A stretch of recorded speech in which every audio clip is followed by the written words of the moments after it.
에디트 피아프 1915년 12월 19일에서 1963년 10월 11일 20세기 프랑스 최고의 가수.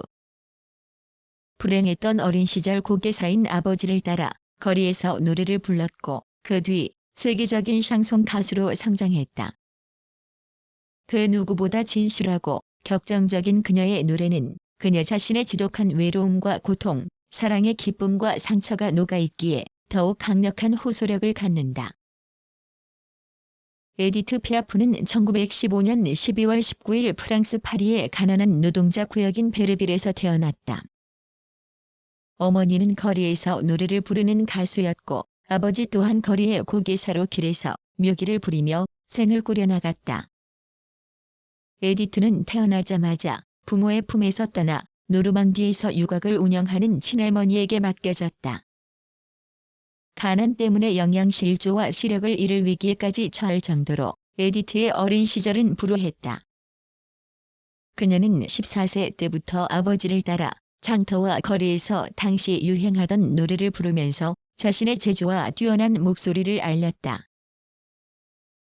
1935년 에디트의 나이 20세 때 파리의 피갈 거리에서 노래하다 우연히 카바레 제니스의 주인 루이 루플레의 눈에 띄었다.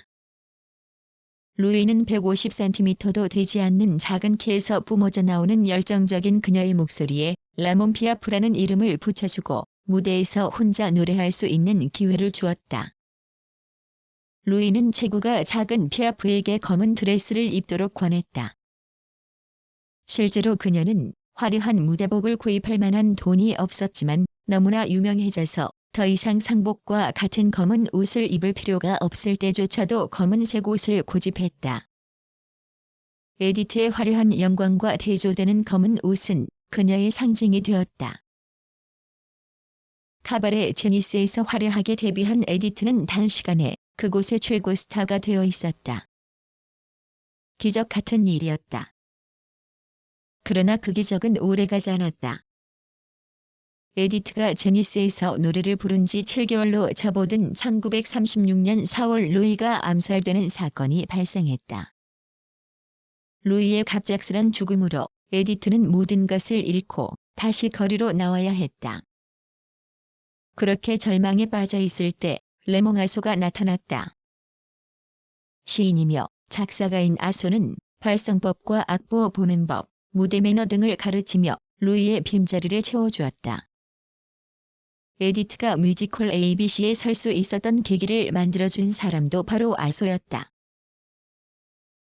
ABC 뮤지컬에서 노래를 부르던 첫날 그곳 객석에는 시인 장 코토가 앉아 있었다. 공연 다음날 르피가로지에는 콕토의 글이 실렸다.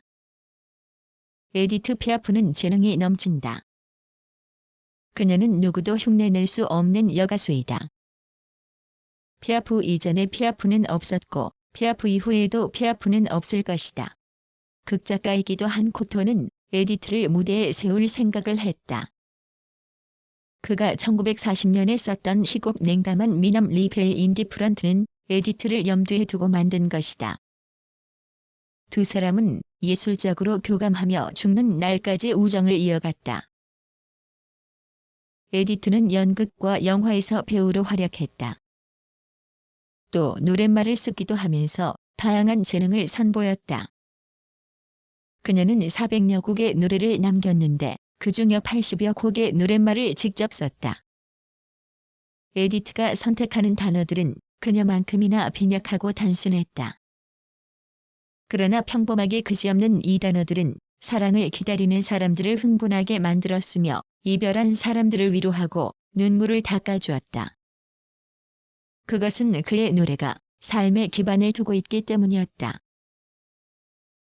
1944년 카바레 물랭루즈에서 공연을 하게 되었는데 이때 이탈리아 이민자의 아들이자 부두 노동자로 일하고 있던 이브 몽탕과 만나 사랑에 빠졌다. 에디트는 그의 후원자 겸 매니저 역할을 자청했다. 그와의 사랑을 노래한 것이 바로 장밋빛 인생 라파이 앤 로즈이다. 에디트는 이 곡을 불과 15분 만에 만들어 화제를 부렸으며 이 노래는 나중에 영화 사브리나에서 오드리 헵번이 불렀고 루이 암스트롱이 리메이크하기도 했다. 그러나 이브 몽탕이 그녀만큼의 인기를 얻자 그는 에디트를 버리고 떠나갔다. 이브 몽탕과의 이별 뒤에 에디트는 무대에서 함께 노래할 파트너를 찾았다. 1946년 에투알 극장에서 그녀는 자신이 발굴한 9명의 남성들로 이루어진 샹송의 친구들과 함께 무대에 올랐다. 건장한 외모에 쾌활하고 순수한 목소리를 지닌 이들과의 공연은 에디트의 음악 세계를 더 넓게 확장시켰다. 에디트는 자신의 노래가 프랑스 밖에서도 울려 퍼지기를 기대했다. 1947년 10월 에디트는 샹송의 친구들과 미국 브로드웨이의 플레이하우스 극장 무대에 올라섰다. 그러나 미국 관객들은 그녀에게 드리운 어두움을 좋아하지 않았다. 잠담한 실패를 맛보았지만 에디트는 뒤로 물러서지 않았다. 1948년 1월 15일 에디트는 브로드웨이의 베르사유 무대에 올랐다. 에디트는 가난과 불행의 그늘을 걷어내고 부드러움과 당당함으로 무대를 장악하며 대성공을 거두었다. 에디트는 미국 공연 중 세계 미들급 챔피언 권투 선수인 마르셀 세르당과 운명적인 만남을 갖게 되었다.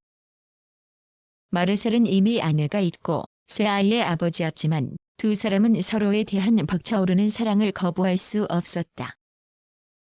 그러나 이들의 사랑은 그리 오래가지 못했다. 1949년 10월 28일 에디트를 만나기 위해 파리에서 뉴욕으로 날아오던 마르셀이 비행기 추락 사고를 당했다. 승무원과 탑승객 전원이 사망한 이 사고로 이들의 사랑은 비극으로 끝이 났다. 에디트는 그를 잃은 슬픔을 노랫말에 담아 사랑의 참가 힘리에일 레모를 만들었다. 그러나 이 슬픔을 완전히 극복하지 못하고 그녀는 점점 더 술과 마약에 빠져들었다. 에디트는 미국 공연과 사랑의 찬가, 파담 페뎀 등의 대성공으로 무대에서는 화려하게 빛을 발했지만 사생활은 힘겨웠다. 자크 필스라는 남자를 만나 1952년 9월 15일 뉴욕에서 결혼했지만 4년 후 그들은 각자의 길을 가기로 합의했다. 이후 에디트는 샤를 아즈나부르와 음악적 동지애를 맺었으며 천진난만한 그리스인 조르주 무스타키와는 다시 심장 뛰는 사랑을 나누었다. 그러나 그녀의 사랑은 단 한 번도 오래 지속되지 않았다.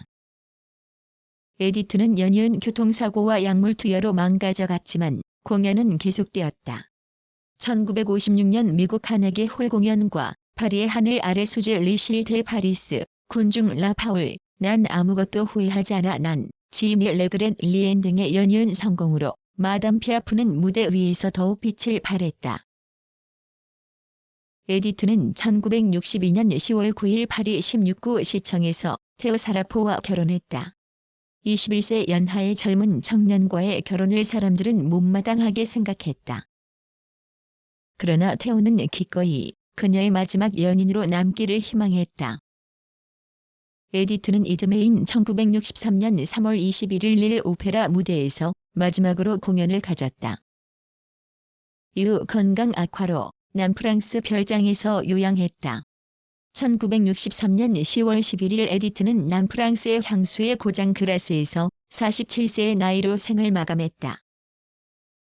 교회에서는 그녀의 이혼 경력을 들어 장례식을 거부했지만 페르라쉐즈 공동묘지에서 거행된 장례식엔 수만 명의 사람들이 모였다. 프랑스 파리 11구에 그녀를 기념하는 에디트 피아프 박물관이 있다. 대표곡으로 종의 아이들 레즈 몸즈 데 라 클롯이 나의 외인 부대 병사 문 리전에어 나는 사랑과 함께 춤을 췄어 J.I. 댄스 어백 레모 장밋빛 인생 라파이 앤 로즈 세 번의 종소리 레제트와 클라치즈 사랑의 참가 힘리 에일 레모 파리의 기사 리 세벌리어 데 파리스 파담 페뎀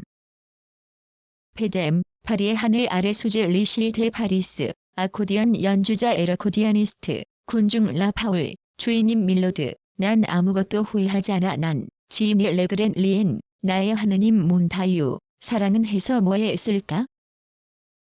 에이 거의 커서틀 레모 등이 있다.